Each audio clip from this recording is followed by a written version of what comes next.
دفعہ انہوں نے کہا کہ یہ اتنا مشکل پروسیس ہے یہ پاور آف اٹارنی کا کہ ایک اوورسیز پاکستانی کے لیے بڑا ہی مشکل ہوتا ہے. ٹریول کرو اور پھر جاؤ اور پھر لگتی تھی اور فزیکل پریزنس ہونی چاہیے تھی.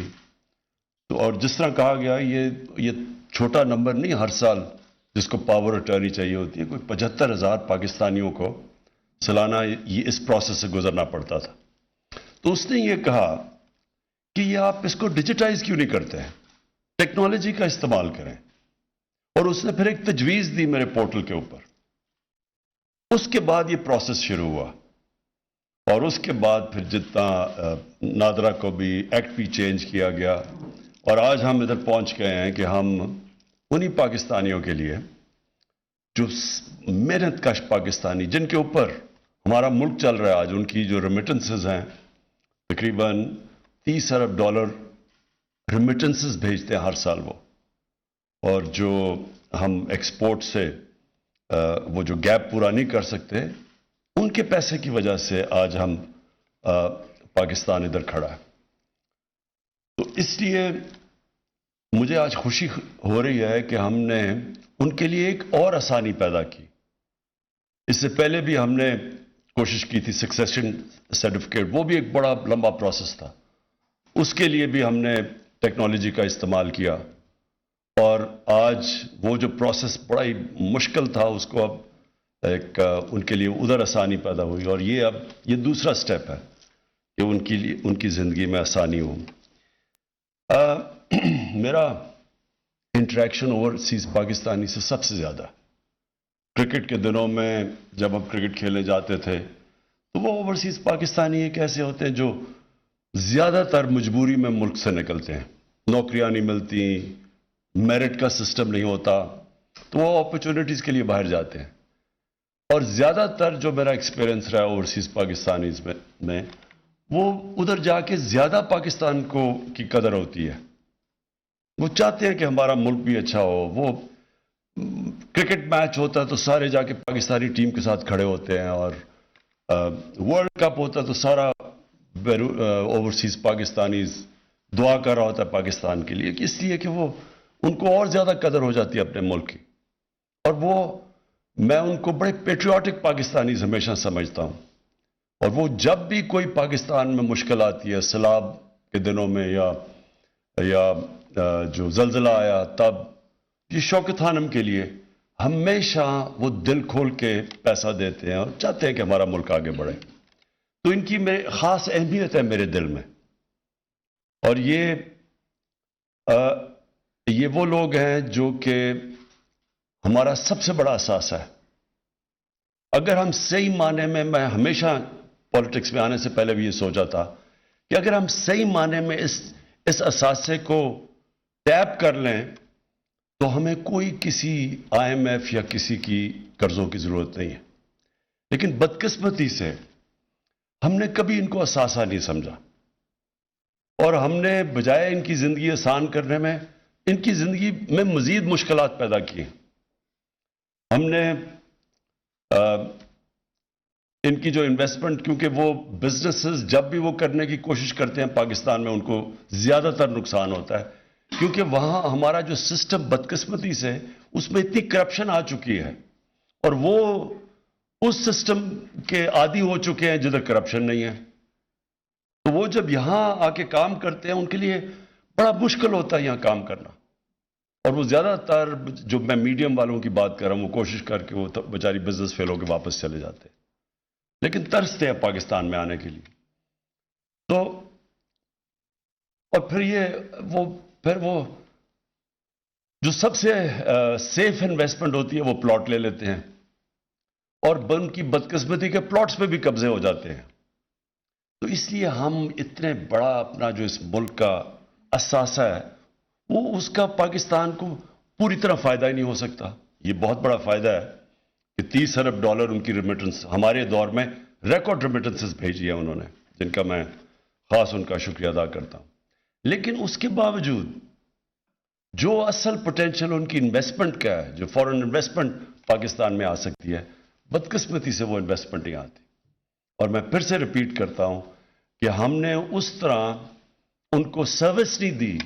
ہمیں تو ان کو اپنا جو آپ کا سب سے بڑا اثاثہ ہوتا ہے اس کی تو آپ کو بڑی قدر کرنی چاہیے, اس کی زندگی آسان کرنی چاہیے, اس کو سروس کرنا چاہیے. جس طرح آپ کے کوئی بھی اگر بینک ہے تو اس کے بڑے بڑے کلائنٹس ہیں تو وہ تو ان کو خاص سروس دیتا ہے. بڑے کلائنٹس کو ہر کوئی مارکیٹنگ کرتا ہے اور ان کے لیے پی آر کرتا ہے جو ان کے بڑے کلائنٹس ہوتے ہیں. تو ہمارا تو یہ سب سے بڑا احساس ہے. تو ہماری گورنمنٹ کی پالیسی پہلے دن سے کہ ہم نے اب اس کو اون کرنا ہے اور ان کو اسی طرح ان کو رکھنا ہے جیسے ایک قوم اپنے سب سے بڑے اثاثے کو رکھتی ہے.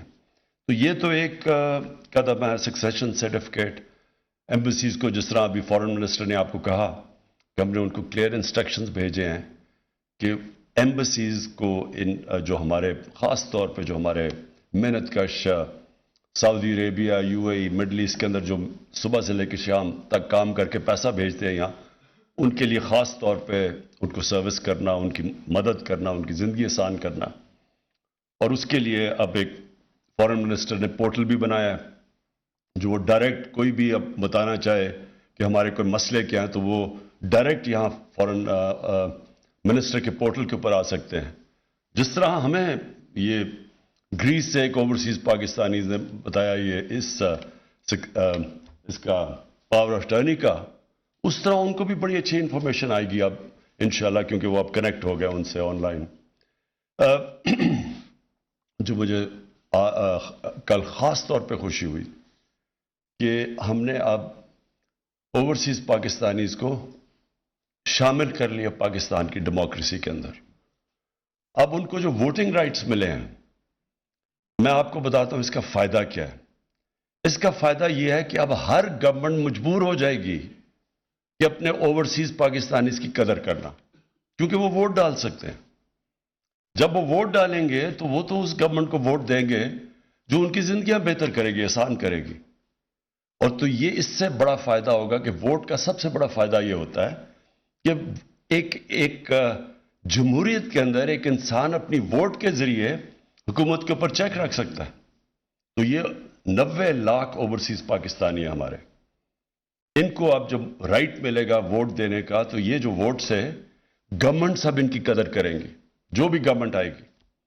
اور یہ جو دوسری چیز کل اس کی بھی مجھے بہت خوشی ہوئی, ای وی ایم مشینز کی.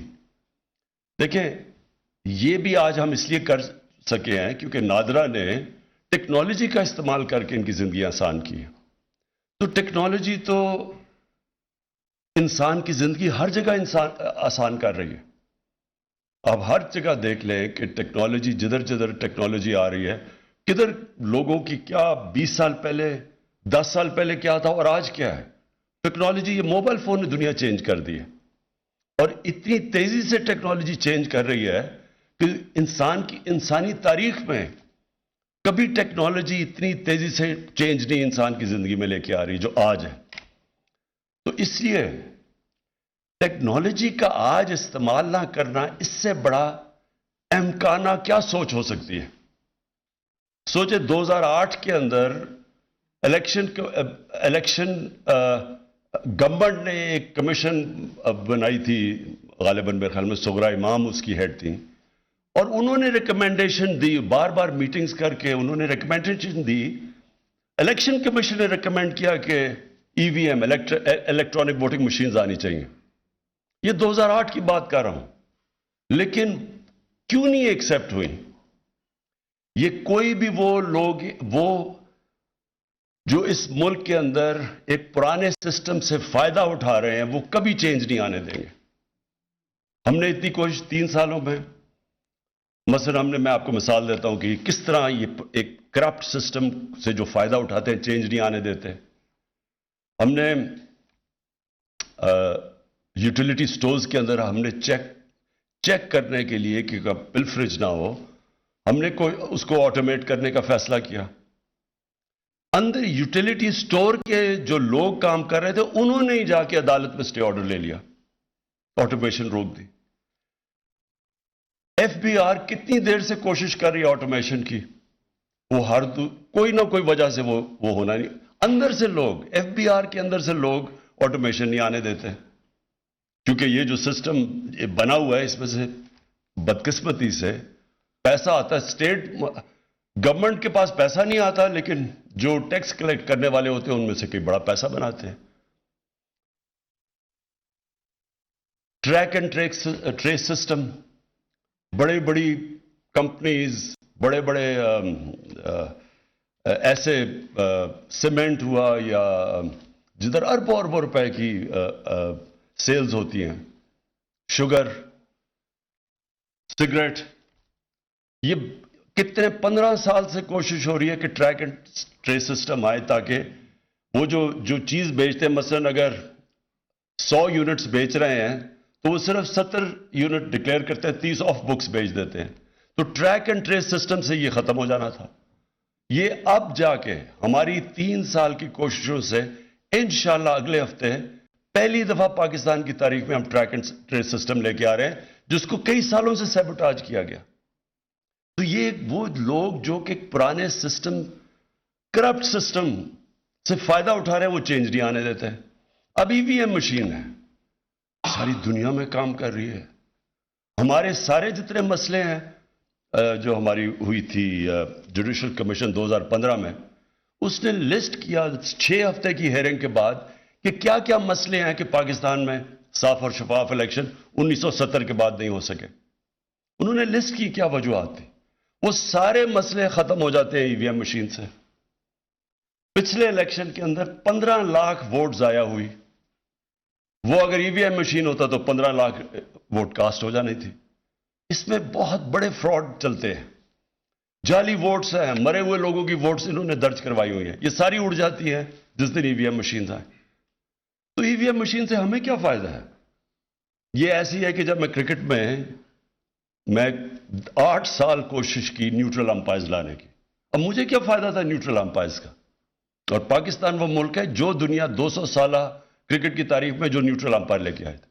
ہم نے سینٹ الیکشن میں کہا کہ اوپن بیلٹ ہونی چاہیے، کیونکہ سب کو پتا ہے کہ سینٹ کے اندر پیسہ چلتا ہے، ووٹ خریدی جاتی ہے کیونکہ سیکرٹ بیلٹ ہے، خفیہ بیلٹ کے اندر پیسہ چل جاتا ہے، سب کو پتا ہے.